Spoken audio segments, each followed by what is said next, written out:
ബോധശാസ്ത്രത്തിലേക്ക് എല്ലാവർക്കും സ്വാഗതം. ഒരിടവേളയ്ക്ക് ശേഷം നമ്മൾ വീണ്ടും കണ്ടുമുട്ടുകയാണ്. സാങ്കേതികമായ ചില ബുദ്ധിമുട്ടുകളുണ്ടായതുകൊണ്ടാണ് വീഡിയോ തുടരാൻ കഴിയാതെ പോയത്. അതിൽ ഖേദിക്കുന്നു. ഇന്ന് ഒരു പുതിയ വിഷയമായിട്ട് നിർബന്ധമായിട്ടും എനിക്കൊരു വീഡിയോ ചെയ്യേണ്ടതായി വന്നു. എന്നെ പരിചയമുള്ള എൻ്റെ വളരെ അടുത്ത ഒരു സുഹൃത്തിൻ്റെ കുട്ടി, 9ാം ക്ലാസ്സിൽ പഠിക്കുന്ന കുട്ടി ആത്മഹത്യ ചെയ്തിരിക്കുന്നു. എന്നെ വല്ലാതെ വേദനിപ്പിച്ച ഒരു സംഭവമാണ്. മിടുക്കിയായ ഒരു പെൺകുട്ടി സ്വയം ജീവനൊടുക്കണമെങ്കിൽ തീർച്ചയായിട്ടും അതിൻ്റെ പിന്നിൽ ശക്തമായ ചില കാരണങ്ങളുണ്ടായേ പറ്റൂ. അപ്പോൾ അതുകൊണ്ട് ഈ വീഡിയോ എനിക്ക് ചെയ്യാതിരിക്കാൻ കഴിയില്ല. അതുകൊണ്ട് ഞാൻ വളരെ തിടുക്കത്തിൽ ഒരു വീഡിയോ നിങ്ങൾക്ക് വേണ്ടി, മാതാപിതാക്കൾക്ക് വേണ്ടി, പ്രത്യേകിച്ച് മാതാപിതാക്കൾക്ക് വേണ്ടി, എല്ലാ മാതാപിതാക്കളും ഈ വീഡിയോ കണ്ടിരിക്കണം. ഇനിയെങ്കിലും നിങ്ങൾക്ക് എന്തെങ്കിലും ചെയ്യാൻ പറ്റുമെങ്കിൽ ഇനിയെങ്കിലും നിങ്ങൾക്ക് ചെയ്യാൻ കഴിയും. സമയം ഇനിയും വൈകിട്ടില്ല. ഞാൻ പറയുന്ന ചില കാര്യങ്ങൾ നിങ്ങൾ മനസ്സിലാക്കിയാൽ നിങ്ങൾക്കത് ചെയ്യാൻ കഴിയും. നമുക്ക് വീഡിയോയിലേക്ക് കടക്കാം.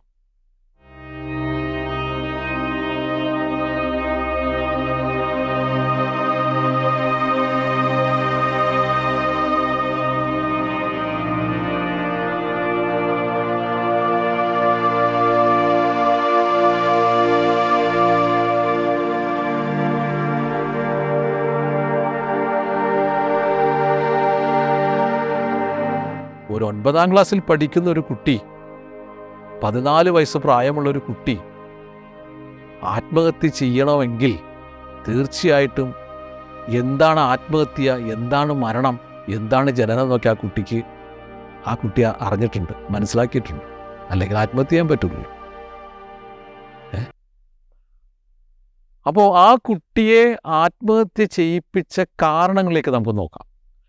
അവിടെ പറയുന്നത് എന്തോ നിസ്സാരമായൊരു കാര്യമാണ്. അപ്പോൾ നമ്മൾ ഏത് ആത്മഹത്യ എടുത്ത് നോക്കിയാലും നമുക്ക് കാണാൻ പറ്റും അതിൻ്റെ പ്രത്യക്ഷമായ കാരണം നിസ്സാരമായിരിക്കും, സില്ലി ആയിട്ടുള്ളൊരു കാര്യമായിരിക്കും.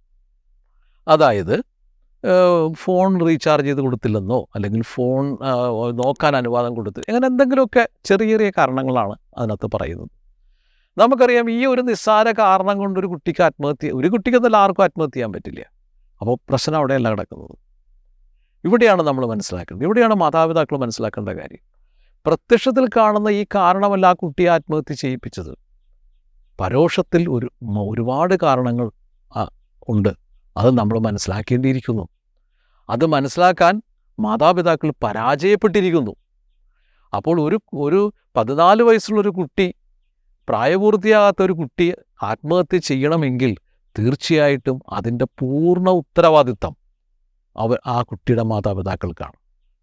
ഞാൻ മാതാപിതാക്കളെ കുറ്റപ്പെടുത്തുകയല്ല, കാര്യങ്ങളെ ഗ്രഹിക്കുന്നതിൽ മാതാപിതാക്കളുടെ പരാജയം ചൂണ്ടിക്കാണിക്കുകയാണ്.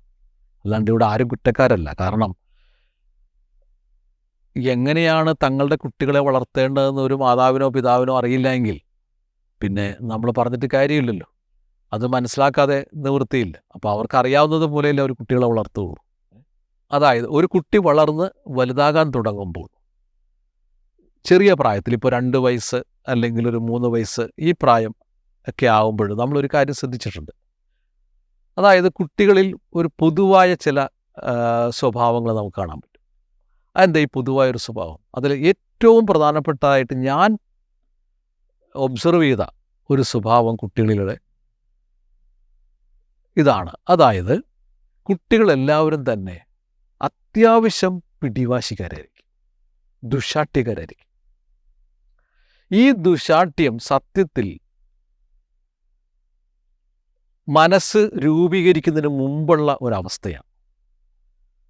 അപ്പോൾ അതുകൊണ്ട് ഞാൻ ഈ ശുദ്ധബോധം ഒരു കുട്ടിയിലേക്ക് ലിങ്ക് ചെയ്യാൻ തുടങ്ങുന്നതിൻ്റെ ആദ്യ നാളുകൾ, അതായത് ഞാനെന്നും എൻ്റെയെന്നും പറയാൻ തക്കവണ്ണമുള്ള ഒരു ബ്രെയിൻ്റെ വളർച്ചയിലേക്ക് എത്തുന്നതിന് തൊട്ട് മുൻപ് അതായത് കുട്ടിയിലേക്ക് വരാൻ ആഗ്രഹിക്കുന്ന ബോധം, അല്ലെങ്കിൽ എന്താണോ നമുക്കറിയില്ല, ആ ബോധത്തിൻ്റെ ഒരു സ്വഭാവമാണ് ഞാനിവിടെ പറയുന്നത്.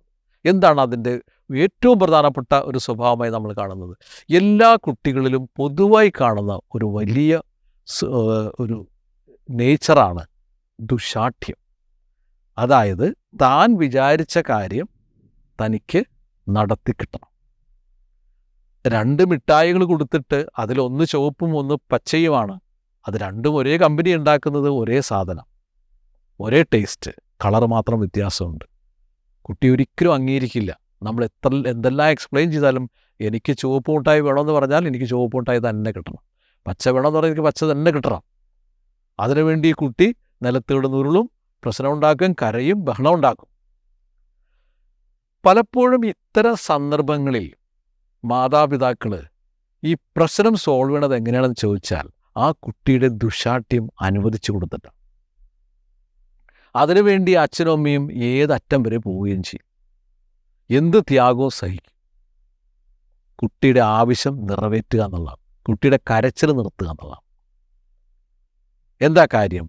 ഇവിടെയാണ് പ്രശ്നം കിടക്കുന്നത്. കാരണം ഈ 21-ാം നൂറ്റാണ്ടിലെ മാതാപിതാക്കളെ സംബന്ധിച്ച് നമ്മൾ കാണുന്ന ഏറ്റവും വലിയ പൈശാചികമായ ഒരു അറിവ് അല്ലെങ്കിൽ അവരുടെ ഒരു അനുഭവം എന്താണെന്ന് ചോദിച്ചാൽ കുട്ടികളോട് അവർക്കുള്ള ശക്തമായ അല്ലെ എൻ്റെ ഭാഷയിൽ പറഞ്ഞാൽ പൈശാചികമായ മമതാബന്ധമാണ്. എൻ്റെ കുട്ടി, അവൾ കരയരുത്, അവൾക്ക് എന്ത് വേണമെങ്കിലും സാധിച്ചു കൊടുക്കണം, അതിനെന്ത് ത്യാഗം സഹിക്കാനും ഞാൻ തയ്യാറാണ്. കുട്ടിയുടെ ആഗ്രഹം സാധിച്ചു കൊടുക്കണം. ഓർമ്മിക്കുക, കുട്ടിയിലൊരു മനസ്സ് രൂപീകരിച്ചിട്ടില്ല, ഒരു വ്യക്തിത്വം ഉണ്ടായിട്ടില്ല, അതിന് തിരിച്ചറിവ് വന്നിട്ടില്ല. തിരിച്ചറിവ് വരുന്നതിന് മുമ്പ് ആ ബോധം ആ തിരിച്ചറിവിലേക്ക് പതുക്കെ വരികയാണ്. വളരെ സാവധാനം, ഒരു പരിണാമമാണത്. ജനിച്ച് അന്ന് തുടങ്ങി ആ ബോധം ഈ ബ്രെയിനുമായിട്ട് ലിങ്ക് ചെയ്യാൻ തുടങ്ങുകയാണ്. ഇതൊരു പരിണാമമാണ്. അല്ലാണ്ട് ഓൾ ഓൺ എ സഡൻ പെട്ടെന്നല്ല ഈ ബോധം വന്നങ്ങളുടെ ലിങ്ക് ആയത് ഉടനെ വ്യക്തിബോധം ഫോം ചെയ്യണം, അല്ല, വളരെ സാവധാനമാണ്. അപ്പോൾ ആ കാലഘട്ടത്തിൽ നമ്മൾ കാണുന്ന ഒരു കാഴ്ചയാണത്. എന്താണ്? കുട്ടിയുടെ ഈ പിടിവാശി, വളരെ ശക്തമായൊരു പിടിവാശി. ഇത് അച്ഛനും അമ്മയും എന്ത് ത്യാഗവും സഹിച്ച് സാധിച്ചു കൊടുക്കും. ഇവിടെയാണ് പ്രശ്നം കിടക്കുന്നത്. ഇതൊരു വലിയ തെറ്റാണ്. ഒരിക്കലും ഒരു മാതാപിതാക്കൾ ചെയ്യാൻ പാടില്ലാത്തൊരു വലിയ തെറ്റാണ്. ആ കുട്ടിയെ നശിപ്പിക്കാൻ നിങ്ങൾ ആരംഭിക്കുകയാണ് അന്ന് മുതൽ. ഒരു കുട്ടി ദുശാഠ്യത്തിൽ ഒരു ആവശ്യം ഉന്നയിച്ചാൽ ആ ആവശ്യം എന്ത് തന്നെ ആയിക്കോട്ടെ, അത് പോസിറ്റീവ് ആയിക്കോട്ടെ നെഗറ്റീവ് ആയിക്കോട്ടെ, അതല്ല വിഷയം. അത് സാധിച്ചു കൊടുക്കുമെന്ന് മാതാപിതാക്കൾ ആ ചെറുപ്രായത്തിൽ തന്നെ അതിനെ ബോധ്യപ്പെടുത്തിയാൽ ആ കുട്ടി നശിക്കാൻ തുടങ്ങുകയാണ്. ഇപ്പം എൻ്റെയൊക്കെ തലമുറയിൽ മാതാപിതാക്കൾ കുട്ടികളെ തീരെ മൈൻഡ് ചെയ്തിട്ടില്ല. അവർക്ക് കുട്ടികളെ പൊസസ് ചെയ്തിട്ടില്ലെന്നാണ് ഞാൻ മനസ്സിലാക്കുന്നത്. കുട്ടികളുണ്ടായി, അവരവിടെ കിടന്ന് വളർന്നോളൂ, അവർക്ക് ഭക്ഷണം കൊടുക്കണം, അത്രയേ ഉള്ളൂ. എൻ്റെ ഫാദറിൻ്റെ മനോഭാവം ഞാൻ പലപ്പോഴും എന്നെ അത്ഭുതപ്പെടുത്തിയിട്ടുണ്ട്. ഇന്നത്തെ മാതാപിതാക്കളുമായിട്ട് എൻ്റെ അച്ഛനെയൊക്കെ കമ്പയർ ചെയ്താൽ നമ്മൾ ഞെട്ടിപ്പോവും. അതായത് ഒരു സമയത്ത്, അതും എനിക്ക് ഏകദേശം ഞാനൊരു എന്താ പറയുക, ഒരു 8-ാം ക്ലാസ്സിലോ 9-ാം ക്ലാസ്സിലോ എല്ലാം പഠിക്കുന്ന പ്രായത്തിൽ, അല്ലാണ്ട് ചെറുപ്രായത്തിലൊന്നുമല്ല. അന്ന് അല്പം ദാരിദ്ര്യമുണ്ട്. അന്നത്തെ കാലത്ത് ദാരിദ്ര്യം അല്പം രൂക്ഷമാണ്. പിന്നെ എന്താ പറയുക, സർക്കാർ ജോലി ഉണ്ടെങ്കിൽ പോലും ദാരിദ്ര്യത്തിൽ ജീവിക്കേണ്ട ഒരു അവസ്ഥ. അന്ന് എല്ലാത്തിനും ഭയങ്കര വിലയാണ്. പിന്നെ അരിയൊന്നും കിട്ടാനില്ലാത്ത കാലമാണ്. അപ്പോൾ അന്ന് ഈ ദാരിദ്ര്യമുള്ള സമയത്ത് ഞാൻ ചില സമയത്ത് ഉച്ചയ്ക്ക് ഭക്ഷണം ഉണ്ടാവില്ല. അപ്പോൾ എൻ്റെ മദറിനോട് ചോദിക്കുമ്പോൾ മദർ പറയും, അതെൻ്റെ ഫാദറിനോട് പോയി ചോദിക്കുക, എനിക്ക് എൻ്റെ കയ്യിൽ ഒന്നുമില്ല, അത് ഇവിടെ എല്ലാം തീർന്നു. അപ്പോൾ ഞാൻ എൻ്റെ ഫാദറിനോട് പോയി ചോദിക്കും, ഒന്നും ഉച്ചയ്ക്കൊന്നും ഇല്ലെന്നാണ് മമ്മി പറയുന്നത്, എന്താണ്, എനിക്ക് വിശക്കുന്നുണ്ട്. അപ്പോൾ എൻ്റെ ഫാദർ വെറുതെ ഒരു പുഞ്ചിരി മാത്രമേ എൻ്റെ നേരെ നോക്കി പൊഴിക്കാറുള്ളൂ. എനിക്ക് പലപ്പോഴും അതിനൊരു വെറുപ്പും തോന്നിയിട്ടില്ല എൻ്റെ അച്ഛനോട്. ഒരിക്കലും പിന്നെ വെറുപ്പ് തോന്നിയിട്ടില്ല. അദ്ദേഹത്തെ ഞാൻ സ്നേഹിച്ചിട്ടേ ഉള്ളൂ. മരണം വരെ അദ്ദേഹത്തെ ഞാൻ നന്നായിട്ട് നോക്കിയിട്ടുണ്ട്. മനസ്സിലായി. പക്ഷേ അപ്പോൾ എനിക്ക് ആ ചിരിയുടെ അർത്ഥം എനിക്കറിയില്ലായിരുന്നു. എനിക്കറിയില്ല എന്താണെന്ന്. അദ്ദേഹം അങ്ങനെയാണ്, ഒന്ന് ചിരിക്കും, അത്രയേ ഉള്ളൂ. പക്ഷേ പിന്നെ മദർ എന്തെങ്കിലുമൊക്കെ, അല്ലെങ്കിൽ എന്തെങ്കിലുമൊക്കെ പിണ്ടാക്കോ എന്തെങ്കിലുമൊക്കെ ഉണ്ടാവും തിന്നാനായിട്ട്, അല്ലെങ്കിൽ എന്തെങ്കിലുമൊക്കെ സാധനം ഇങ്ങനെയുള്ള വില കുറഞ്ഞ മക്രോണി അങ്ങനെയുള്ള ചില സാധനങ്ങളൊക്കെ കിട്ടും, അല്ലെങ്കിൽ പയറോ എന്തെങ്കിലുമൊക്കെ വേവിച്ച് അങ്ങനെയൊക്കെ അങ്ങനെയൊക്കെയാണ് ഞാനൊക്കെ ജീവിച്ചിരുന്നത്. അപ്പോൾ അപ്പോൾ കാരണം അവർക്ക് അതായത് ഒരു കുട്ടിയുടെ നിലനിൽപ്പാണത്. ഭക്ഷണം എന്നുള്ളത് എൻ്റെ നിലനിൽപ്പാണ്. ആ ഭക്ഷണം പോലും തരുന്നതിൽ എത്രത്തോളം അലംഭാവമാണ് എൻ്റെ അച്ഛൻ കാണിച്ചത്. അപ്പോൾ എൻ്റെ അച്ഛൻ്റെതായിട്ടുള്ള ന്യായീകരണം കാര്യം, അദ്ദേഹം ശമ്പളം കിട്ടുന്നതിൻ്റെ ഒരു നല്ലൊരു പോർഷൻ മദറിന് കൊണ്ടുവന്ന് കൊടുക്കുന്നുണ്ട്. അത് തികയാത്തതാണ്. അല്ലാണ്ട് അവിടെ വേറെ വിഷയമൊന്നുമില്ല. അദ്ദേഹത്തിന് വേറെ ഒന്നും ചെയ്യാനുമില്ല. അദ്ദേഹം ഒരു പ്രത്യേക മനുഷ്യൻ. അദ്ദേഹം ആരോടും കടം മേടിക്കുകയോ അല്ലെങ്കിൽ ഒരു കൂട്ടുകാരൻ്റെ ഒത്ത് ഇങ്ങനെ ജോളി അടിക്കുക അങ്ങനെയുള്ള യാതൊരു സ്വഭാവമൊന്നും എൻ്റെ ഫാദറിനില്ല. മദ്യപിക്കില്ല, സിഗരറ്റ് വലിക്കില്ല, ഒന്നും ചെയ്യില്ല. നല്ല മനുഷ്യനാണ്. അപ്പം ഇതാണ് ഇവിടുത്തെ പ്രശ്നം. അപ്പോൾ ഞാനിത് പറഞ്ഞത് ഇത് പറയാനാണ്. അതായത് എൻ്റെ അച്ഛനോ എൻ്റെ അമ്മയോ ഞങ്ങളെ 4 പേരെയും, ഞങ്ങൾ 4 മക്കളാണ്, 4 പേരെയും പൊസസ് ചെയ്തിട്ടില്ല. ഒരു തരത്തിലും പൊസസ് ചെയ്തിട്ടില്ല. അവർ അവിടെ ഉണ്ട്. അവർ എവിടെ പോയാലും കുഴപ്പമില്ല. പിന്നെ കുറേ നേരം രാത്രിയായിട്ട് കണ്ടില്ലെങ്കിൽ ചിലപ്പോൾ വഴക്ക് പറയും, ചിലപ്പോൾ തല്ലും, അത്രയ്ക്കേ ഉള്ളൂ. മനസ്സിലായോ? പൂർണ്ണ സ്വാതന്ത്ര്യമുണ്ട്. എവിടെ വേണമെങ്കിലും പോകാം, എന്ത് വേണമെങ്കിലും ചെയ്യാം. ആറ്റിൽ നീന്തുകയോ അല്ലെങ്കിൽ കണ്ടത്തിൽ ഓടി കടന്ന് കളിക്കുകയോ ഒക്കെ ചെയ്യാം. അത്രയും സ്വാതന്ത്ര്യമുണ്ട്. ഭയങ്കരമായ സ്വാതന്ത്ര്യമുണ്ട്. അന്ന് വേലിക്കെട്ടുകളില്ല, മതിലുകളില്ല. എല്ലാ കുട്ടികളും ഒരുമിച്ച് ഓരോ സ്ഥലങ്ങളിൽ കൂടി അവർ കളിക്കും. പിന്നെ ആകെയുള്ള പ്രശ്നം ഭക്ഷണം മാത്രമേ ഉള്ളൂ. അപ്പോൾ അന്ന് ഞങ്ങൾക്ക് ആർക്കും തന്നെ ഒരു ദുശാഠ്യം രൂപീകരിക്കാൻ പറ്റിയിട്ടില്ല. എത്ര ചെറുപ്പത്തിലാണെങ്കിലും ഒരു ദുശാഠ്യം അവിടെ ഓടില്ല. കാരണം ഇല്ല. പിന്നെ എങ്ങനെയാണ് ദുശാഠ്യം? നമ്മൾ ഒരു ദുശാഠ്യത്തിലൊരു കാര്യം പറയും, എനിക്കത് വേണം, എനിക്കത് നിർബന്ധമായി കിട്ടിയേ പറ്റുമെന്ന് പറയാൻ അവിടെ ഒന്നുമില്ല. കണ്ടോ? പക്ഷേ ഇന്ന് ലോകം വളർന്നു. പിന്നെ ഹരിത വിപ്ലവം നമുക്ക് ഒരുപാട് ആഹാരം കൊണ്ടുവന്ന് തന്നു. സുഭിക്ഷമായി രാജ്യം ഇഷ്ടം പോലെ തിന്നാനുണ്ട്. എല്ലാവരുടെ കയ്യിൽ ഇഷ്ടം പോലെ വരുമാനമുണ്ട്. അപ്പോൾ ഉണ്ടായ ഒരു സംഭവമാണിത്. അതായത് തൻ്റെ മക്കൾ എന്ത് ചോദിച്ചാലും അത് അന്ന് ഇപ്പോൾ വാങ്ങിക്കൊടുക്കാൻ പറ്റിയില്ലെങ്കിലും അല്ലെങ്കിൽ അതിനുള്ള സാഹചര്യമില്ലെങ്കിൽ പോലും അതെങ്ങനെയെങ്കിലും എവിടെയെങ്കിലുമൊക്കെ ഓടി നടന്ന് അത് കഷ്ടപ്പെട്ട് ആ കുട്ടിക്ക് അത് എത്തിച്ചു കൊടുക്കുക, അതിൻ്റെ സന്തോഷം കാണുക. കാരണം കുട്ടിയുടെ പ്രത്യേകത എന്താണ്? ഒന്ന് കിട്ടിക്കഴിയുമ്പോൾ അത് വേറെ ഒന്ന് വേണമെന്ന് പറയും. ഇതാണ് കുട്ടിയുടെ പ്രത്യേകത, അല്ലേ?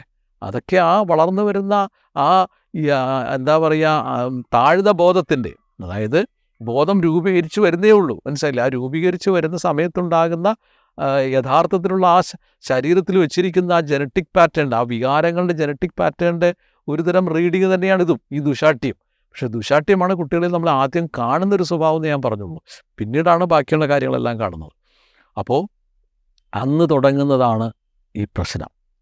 അവിടെയാണ് നമ്മുടെ കാല് തെറ്റുന്നത്. അവിടെയാണ് മാതാപിതാക്കളുടെ അടി തെറ്റുന്നത്.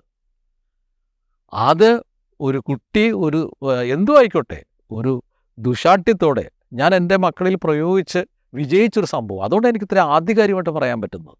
ഞാൻ തെളിയിച്ചിട്ടാണ് പറയണത്, അല്ലാണ്ട് ഞാൻ വെറുതെ ഒരു പുസ്തകം വായിച്ചിട്ട് പറയുന്നതല്ല നിങ്ങളോട്. കാരണം എൻ്റെ മകൻ എനിക്കിപ്പോഴും ഓർമ്മയുണ്ട്. അതായത് അവൻ വളരെ ചെറുതായിരുന്നപ്പോൾ, കൊച്ചുകുട്ടിയായിരുന്നപ്പോൾ, ഈ അടുത്ത ഒരു വീട്ടിൽ ഐസ് ഫ്രൂട്ട് അല്ലെങ്കിൽ എന്താ പറയുക, ഐസ്ക്രീമൊക്കെ ഉണ്ടാക്കുന്നൊരു കമ്പനി ഉണ്ടായിരുന്നു. ചെറിയൊരു കമ്പനി അവിടെ ഉണ്ടായിരുന്നു. അപ്പോൾ അവിടെ സിപ്പപ്പ് എന്ന് പറഞ്ഞ സാധനമുണ്ട്. അപ്പോൾ ഇവൻ എല്ലാ കുട്ടികളും മേടിച്ച് തരുന്നപ്പോൾ ഇവൻ എന്നോട് വന്നിട്ട് പറഞ്ഞു, ഡാഡി എനിക്കും വേണം ഒരു സിപ്പപ്പ്, എനിക്ക് വേണമെന്ന്. അപ്പം ഞാൻ പറഞ്ഞു, മോനെ അത് നല്ലതല്ല, അത് ഉപയോഗിക്കാൻ പാടില്ല, അത് ചീത്തയാണ്, അത് കുട്ടികൾക്ക് പറ്റുന്നതല്ല. നിനക്ക് ഞാൻ നല്ലത് വാങ്ങിച്ചു തരാം, നീ കുറച്ച് വെയിറ്റ് ചെയ്യണം. ചെറിയ കുട്ടി, അതൊന്നും പറഞ്ഞാലൊന്നും മനസ്സിലാക്കാനുള്ള പ്രായമൊന്നും ആ കുട്ടിക്കില്ല. വെയിറ്റ് ചെയ്യണമെന്ന് പറഞ്ഞാലോ നല്ലത് മേടിച്ചു തരാമെന്ന് പറഞ്ഞാൽ കുട്ടിക്ക് മനസ്സിലാവില്ല. കാര്യം കുട്ടി ചെറുതാണ്, അതിനത്രയും ബോധമൊന്നുമില്ല. എങ്കിലും ഞാൻ പറയും, എനിക്കറിയാം അതിന് മനസ്സിലാവില്ലെന്ന് പറഞ്ഞാലും എനിക്കറിയാം, ഞാൻ പറയും, മോനെ അത് ഞാൻ നിനക്ക് നല്ലത് വാങ്ങിച്ചു തരാം. അപ്പോൾ കുട്ടി കിടന്ന് ബഹളം ഉണ്ടാക്കും, കരയാൻ തുടങ്ങും, ദുശാഠ്യം കാണിക്കും. പിന്നെ എൻ്റെ ഭാര്യ അത് സപ്പോർട്ട് ചെയ്തുകൊണ്ട് എനിക്ക് ആശ്വാസമായിരുന്നു. അവർ ഒരിക്കലും അതെൻ്റെ വലിയൊരു വിജയമായിരുന്നു സത്യത്തിൽ. കാരണം ഞാൻ എടുക്കുന്ന തീരുമാനത്തിൽ ഒരിക്കലും ഭാര്യ ഇടപെടില്ല. മനസ്സിലായില്ലേ? അത് ശരിയാണെന്ന് അവർക്ക് നന്നായിട്ട് അറിയാമായിരുന്നു. അതുകൊണ്ട് ഭാര്യ മിണ്ടില്ല, സപ്പോർട്ട് ചെയ്യില്ല.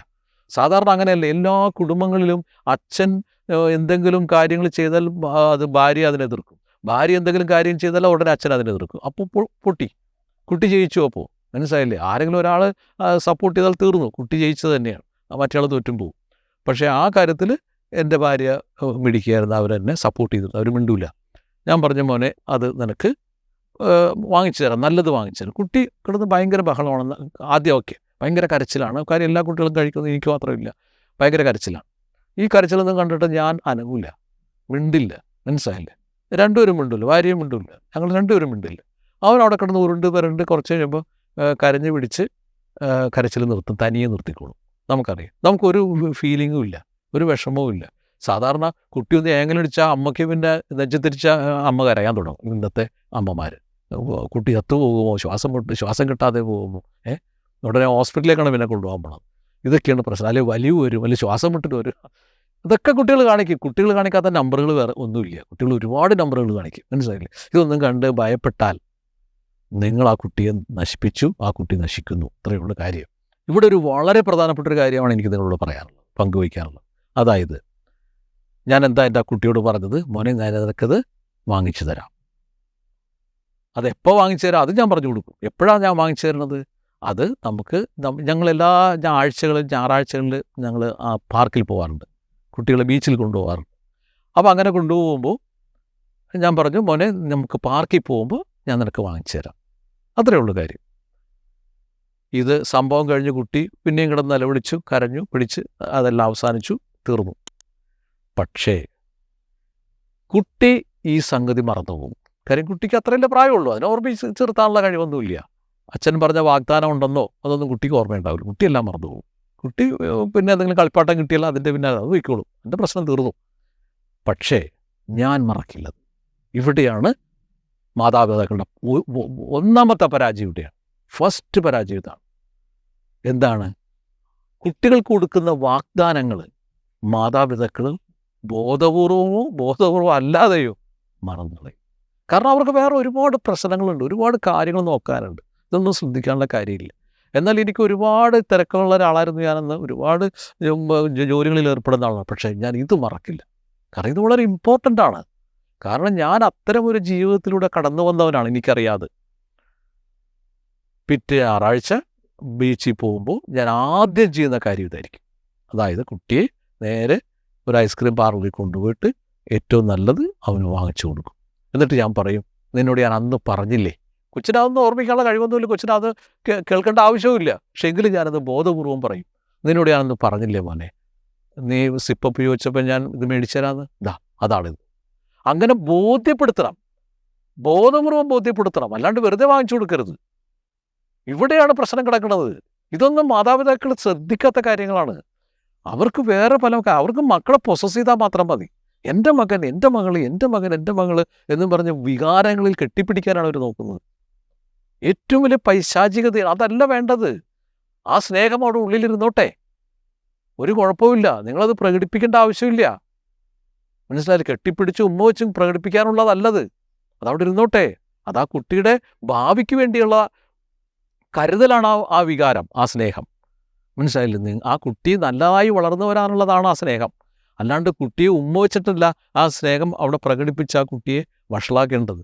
കാരണം കുട്ടിയെ ഉമ്മ വെച്ച് കെട്ടിപ്പിടിച്ച് അത് പ്രകടിപ്പിക്കുമ്പോൾ ആ കുട്ടി കാര്യങ്ങൾ മനസ്സിലാക്കുകയാണ്. എൻ്റെ അമ്മ വീക്കാണ്, എൻ്റെ അമ്മ വൈകാരികമായി പോരായ്മയുള്ളതാണെന്ന് കുട്ടി അബോധത്തിൽ മനസ്സിലാക്കും. അത് വെച്ച് കുട്ടി മുതലെടുക്കുകയും ചെയ്യും. ഇവിടെയാ ഇതൊന്നും ആരും അറിഞ്ഞുകൊണ്ട് ചെയ്യുന്നതല്ല, ഇത് ആരുടെയും കുറ്റമല്ല. ഇതൊക്കെ നമ്മുടെ ജനറ്റിക് പാറ്റേണിൽ ഇതൊക്കെ വെച്ചിരിക്കുകയാണ്. ഈ ആഗ്രഹങ്ങളും ആശകളും പ്രതീക്ഷകളും ഒക്കെ അതിനകത്തുണ്ട്. അതൊന്ന് ആക്ടിവേറ്റ് ചെയ്യേണ്ട കാര്യം മാത്രമേ ഉള്ളൂ. അത് ആക്ടിവേറ്റ് ചെയ്യാൻ സമ്മതിക്കരുത്. ആക്ടിവേറ്റ് ചെയ്താൽ അത് അപകടമാണ്. കുട്ടികളതെല്ലാം നെഗറ്റീവ് വികാരങ്ങളൊന്നും ആക്ടിവേറ്റ് ചെയ്യപ്പെടാതെ വളരണം. നല്ല വികാരങ്ങളെ ആക്ടിവേറ്റ് ചെയ്യപ്പെടാൻ പാടുള്ളൂ ചെറുപ്പത്തിൽ. ചീത്ത വികാരങ്ങൾ ആക്ടിവേറ്റ് ചെയ്യാൻ പാടില്ല. ഇത് മാതാപിതാക്കൾക്ക് നല്ല വികാരം ഏത്, ചീത്ത വികാരം ഏതെന്ന് അറിയില്ലല്ലോ. അവർക്ക് അവരുടെ ഉള്ളിൽ തോന്നുന്ന അനുഭൂതി, ഞാനതിനെ അനുഭൂതി എന്നാണ് വിളിക്കുന്നത്. ഒരു പൈശാചിക ശക്തിയാണത്, അനുഭൂതി. ഈ അനുഭൂതിയാണ് ഇവിടുത്തെ വിഷയം. മകൻ്റെ സാന്നിധ്യം, മകളുടെ സാന്നിധ്യം അതൊരു അനുഭൂതി ഉണ്ടാക്കും. ആ അനുഭൂതിയാണ് കുഴപ്പക്കാരൻ. അതവിടെ നിൽക്കട്ടെ. അപ്പോൾ ആ കുട്ടിക്കത് ബോധ്യപ്പെട്ടു ആദ്യമായിട്ട്. ഇനി പിന്നീട് ആ സിപ്പപ്പ് കുട്ടിക്ക് കാണുമ്പോൾ കുട്ടിക്കത് ഓർമ്മ വരും. അപ്പോൾ കുട്ടി എന്നിട്ട് പറയുന്നത്, എനിക്ക് അടുത്ത ആഴ്ചയിൽ പോകുമ്പോൾ എനിക്ക് ഐസ്ക്രീം വാങ്ങിച്ചു തരില്ലേ? ഓ തരാം, നിനക്ക് വാങ്ങിച്ചു തരാം. ഒരാഴ്ചയിൽ ഒരു ദിവസമില്ല, കുഴപ്പമൊന്നുമില്ല, തരാം. അധികമൊന്നും കഴിക്കാൻ പാടില്ലത്, എന്നാലും കുഴപ്പമില്ല. അപ്പോൾ കുട്ടിക്ക് കാര്യം മനസ്സിലായി. ഇങ്ങനെ ഓരോ കാര്യങ്ങളിലും കുട്ടിയെ, അത് ചെറുതാണ്, അതിന് തിരിച്ചറിവൊന്നുമില്ല, അതിന് മനസ്സിലാക്കാനുള്ള കഴിവില്ല. പക്ഷേ അതിൻ്റെ ഉപബോധ മനസ്സിലേക്ക് കാര്യങ്ങൾ പോകുന്നതാണ് ഞാൻ പറയണേ. അതാണ് ഞാൻ അവിടെ പിന്നെ ഡെവലപ്പ് ചെയ്തത്. അതിൻ്റെ ഉപബോധ മനസ്സിലേക്ക് അത് കൊടുക്കുകയാണ് ഞാൻ ഫീഡ് ചെയ്യുന്നത്. എന്താണ്? അച്ഛൻ ഒരു വാക്ക് പറഞ്ഞാൽ അത് പാലിച്ചിരിക്കും. അതിൽ കട്ടൻ റൈറ്റാണ്, തല പോയാലും ശരി, അത് പാലിച്ചിരിക്കും ഞാൻ. അപ്പോൾ ആ കുട്ടിക്ക് ഒരച്ഛനോടുള്ള അല്ല അമ്മയോടുള്ള ബഹുമാനം കൂടുകയാണ്, സ്നേഹം കൂടുകയാണ്. എന്താ കാര്യം? എൻ്റെ അച്ഛൻ എൻ്റെ അമ്മ നല്ലതേ ചെയ്യുള്ളൂ, നല്ലതേ പറയുള്ളൂ, അവർ നല്ലതേ എനിക്ക് തരുള്ളൂ. ഞാൻ ചീത്ത ചോദിക്കരുത്. ഞാൻ എന്തെങ്കിലും ചോദിച്ചാൽ അവർ വേണ്ടാന്ന് പറഞ്ഞാൽ അത് ചീത്തയാണെന്നർത്ഥം. എനിക്ക് നല്ലതായിട്ട് തോന്നിയതായി ആണ്, അത് ചീത്തയാണെന്ന് എൻ്റെ അമ്മ പറഞ്ഞു, അപ്പോൾ അതുകൊണ്ട് എനിക്കത് വേണ്ട എന്ന് കുട്ടി ആ ചെറിയ പ്രായത്തിൽ മനസ്സിലാക്കാൻ തുടങ്ങും. വളരെ സിമ്പിളാണിത്. ഇത് വലിയ കോംപ്ലിക്കേറ്റഡ് അല്ല. പക്ഷേ നമ്മളെല്ലാവരും എന്താ ചെയ്യുന്നത്? കതിരെ കൊണ്ട് വളം വയ്ക്കുകയാണ്. ഇവിടെയാണ് കുഴപ്പം. കുട്ടി വളർന്നു വലുതായി അത് പ്രായപൂർത്തിയാകുമ്പോൾ എനിക്കൊരു ബൈക്ക് മേടിച്ച് തരണമെന്ന് പറഞ്ഞാൽ അമ്മയ്ക്കോ അച്ഛനോ അത് തടയാൻ പറ്റില്ല, ഒരിക്കലും തടയാൻ പറ്റില്ല. എന്താ കാര്യം? ആ കുട്ടി അത് കിട്ടിയേ അടങ്ങൂ. ആ കുട്ടി അതിനു വേണ്ടി എന്തും ചെയ്യും. അതിനറിയാം അങ്ങനെ എന്തെങ്കിലും ചെയ്താൽ എൻ്റെ അച്ഛനോ അമ്മയോ തരും. പക്ഷെ ചില കാര്യങ്ങൾ കൊടുക്കാൻ പറ്റില്ല. ചിലപ്പോൾ അച്ഛനോ അമ്മയ്ക്ക് അത്രയും സാമ്പത്തികം ഉണ്ടാവില്ല, അല്ലെങ്കിൽ അത് അപകടമാണെന്ന് അവർക്ക് അറിയാൻ പറ്റും. പക്ഷെ ഇതൊന്നും കുട്ടിക്ക് മനസ്സിലാവില്ല. അപ്പം അതുകൊണ്ട് നമ്മൾ കുട്ടികളെ ചെറുപ്പത്തിൽ തന്നെ മാതാപിതാക്കൾ ഈ ഒരു ചെറിയ കാര്യം, അവരുടെ ആദ്യത്തെ സ്വഭാവമാണ് ദുശാഠ്യം. ഫസ്റ്റ് ഏത് കുട്ടിയെ നിങ്ങളെടുത്ത് നോക്കിക്കൊള്ളൂ, അതിൻ്റെ ആദ്യത്തെ സ്വഭാവം ദുശാഠ്യമാണ്.